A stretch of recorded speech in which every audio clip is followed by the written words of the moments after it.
Adossée à la porte de son placard, la reine dragon argentée tapota légèrement la surface du bout d'un doigt. Un sourire malicieux se dessina sur ses lèvres tandis qu'elle ordonnait au tueur de dragons de l'ouvrir. Elle se demanda s'il comptait se cacher là toute sa vie et lui suggéra de sortir rapidement. De l'intérieur du placard, un Léon toujours paniqué avertit Rosisa que sa grossesse signifiait qu'elle ne pouvait plus s'amuser ni jouer avec lui comme avant.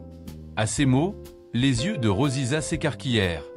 D'un ton joueur, elle admit qu'elle ne pouvait effectivement rien faire de tel. Elle affirma vouloir seulement discuter, promettant qu'elle ne ferait rien à Léon. Sur ce, elle croisa les bras et s'éloigna lentement du placard, sa queue se balançant de gauche à droite. Elle dit innocemment à Léon de sortir. Derrière la porte close, Léon parla à voix haute, pressant Rosisa de tenir sa promesse. Après une minute, il ouvrit la porte du placard et jeta un coup d'œil dehors, ses yeux se portant instinctivement vers Rosisa. La voyant attendre près du canapé, il sortit complètement et se dirigea vers elle. Rosisa garda les bras croisés et lui demanda ce qu'il comptait faire en arrivant dans sa chambre au milieu de la nuit. Rapide d'esprit, Léon détourna la tête de la reine dragon argentée et répondit qu'il s'était simplement inquiété pour elle, venant vérifier si elle dormait bien. En entendant cette excuse pitoyable, Rosisa se couvrit la bouche avec un dégoût fin.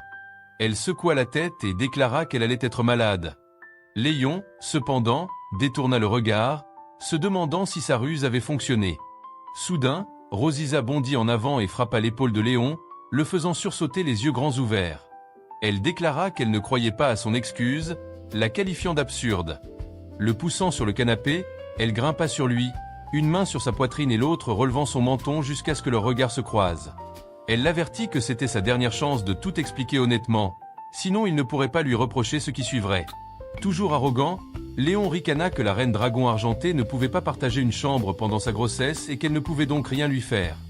Rosisa se pencha en avant avec un regard acéré et demanda qui avait parlé de partager une chambre. Tant qu'il pouvait rendre ses devoirs, n'était-ce pas la même chose, après tout? Puis Rosisa claqua des doigts. Des étincelles violettes jaillirent autour de sa main et, en quelques secondes, les poignets de Léon furent entravés par des liens de mana violet.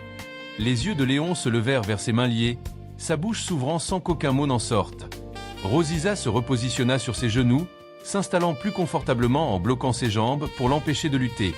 Sa queue ondulait comme un serpent vivant prêt à frapper. Puis, sans un mot, l'appendice élégant se mit en mouvement, se glissant sous les vêtements de Léon et remontant vers sa poitrine. Cette intrusion soudaine fit crier Léon. Il exigea que Rosisa attende une minute et la supplia désespérément de ne pas utiliser sa queue. La queue de Rosisa s'arrêta contre la poitrine de Léon, son extrémité appuyant visiblement contre le tissu de sa chemise. D'un ton moqueur, elle demanda s'il n'aimait pas d'habitude quand elle enroulait sa queue autour de sa taille. Alors que l'appendice élégant commençait une lente ascension vers son cou, elle insista, lui demandant s'il se souvenait de la nuit aux sources chaudes, quand elle avait retiré sa queue juste au moment où il lui avait demandé de la montrer. Léon se débattit contre ses liens, serrant les dents en marmonnant que les sources chaudes étaient totalement différentes de sa situation actuelle. Rosisa se pencha jusqu'à ce que sa poitrine se presse doucement contre la sienne et murmura que, cette fois, elle allait pleinement satisfaire son affection apparente pour sa queue. Elle promit de l'utiliser pour le satisfaire avec une grande ardeur. Léon ne put s'empêcher de fermer les yeux, une réalisation accablante l'envahissant. Il n'existait aucun moyen concevable d'échapper à la reine dragon argentée. Puis, dans un ultime effort de défi, Léon ouvrit les yeux et soutint son regard, les dents serrées. À travers la tension, il demanda si elle comptait submerger son cœur fragile avec rien de plus qu'une queue.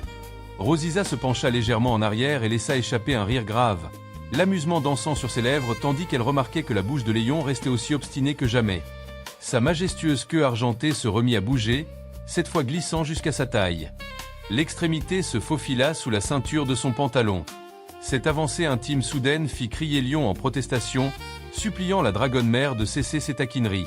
Au même instant, la marque de dragon sur sa poitrine s'embrasa, brillant d'une lumière éclatante et indéniable. Rosisa pressa de nouveau son corps contre celui de Léon, sa main relevant son menton jusqu'à ce que leur regard se verrouille. Elle l'avertit de ne pas bouger, expliquant que s'il se débattait imprudemment et se libérait de sa contrainte, un certain outil pourrait bien se briser. En entendant ces paroles, Léon cria en protestation, serrant les yeux. Rosisa laissa échapper un rire moqueur, son regard dérivant vers l'endroit où sa queue était à l'œuvre. Elle le rassura, lui disant de ne pas s'inquiéter. Leur clan de dragons possédait un contrôle extrêmement précis de leur queue. Alors que sa queue poursuivait ses mouvements, Lion cria de nouveau, suppliant Rosisa de ne pas aller plus loin. Intérieurement, Lion se résolut à endurer l'humiliation. Il se concentra pour se retenir et focaliser son esprit sur la magie qu'il avait accumulée dans la marque du dragon au cours des derniers jours, sachant qu'il ne pourrait jamais expliquer cela à Rosisa. Rosisa, savourant chaque instant de sa lutte, se pencha plus près et lui dit d'ouvrir les yeux. Sentant que Lion atteignait sa limite, la reine dragon argentée approcha ses lèvres de son oreille. Son souffle brûlant caressa la peau sensible, la faisant rougir. En quelques secondes, Lion explosa comme une fontaine, une libération jaillissant vers le haut comme lors d'une nuit d'été brûlante. Peu après, Lion était étendu sur le canapé, complètement épuisé, comme si son âme même avait été vidée. Avec le peu d'énergie qui lui restait, il marmonna « Dragonne méprisable ». Rosisa s'assit à côté de lui, essuyant soigneusement les résidus de sa queue. Elle sourit, satisfaite que son tourment ait été efficace. Dans la bataille entre ennemis jurés, elle se demanda à voix haute d'où venait même cette notion d'être méprisable. À en juger par la réaction de Lion, sa méthode s'était révélée plutôt concluante. Puis les yeux de Rosisa s'écarquillèrent de surprise lorsqu'elle remarqua quelque chose d'étrange. Elle posa rapidement son pied sur la poitrine de Lion, juste au-dessus de la marque du dragon, et demanda pourquoi sa lumière était devenue bleue. Incapable de fournir une explication rationnelle, Lion suggéra que c'était peut-être de nouveau hors de contrôle, comme aux sources chaudes. Rosisa secoua la tête, répondant que la sensation était différente cette fois-ci. Cette impression de perte de contrôle, admit-elle, lui semblait plutôt agréable. Rosisa se leva, frottant sa queue et notant avec satisfaction qu'elle se sentait vive et agréablement engourdie, une sensation plutôt confortable. En entendant sa conclusion peu orthodoxe, Lion détourna le regard et laissa échapper un rire gêné. Il suggéra qu'elle avait dû être touchée par la magie de l'élément foudre qui avait fui de sa marque de dragon. Son regard se posa alors sur la lueur bleue émanant de sa poitrine. Il réalisa qu'après avoir rendu les devoirs, la puissance accumulée dans le motif draconique avait effectivement diminué, bien que, heureusement, pas entièrement. En bref, il avait désormais trouvé une nouvelle raison d'éviter la reine dragon argentée. Sortant brusquement de ses pensées, Lion se tourna pour faire face à Rosisa. Il remarqua qu'il était presque 4 heures du matin et lui rappela que les femmes enceintes ne devraient pas veiller tard, suggérant qu'elle ferait mieux d'aller se coucher. En entendant ces paroles, Rosisa ferma les yeux et fronça les sourcils.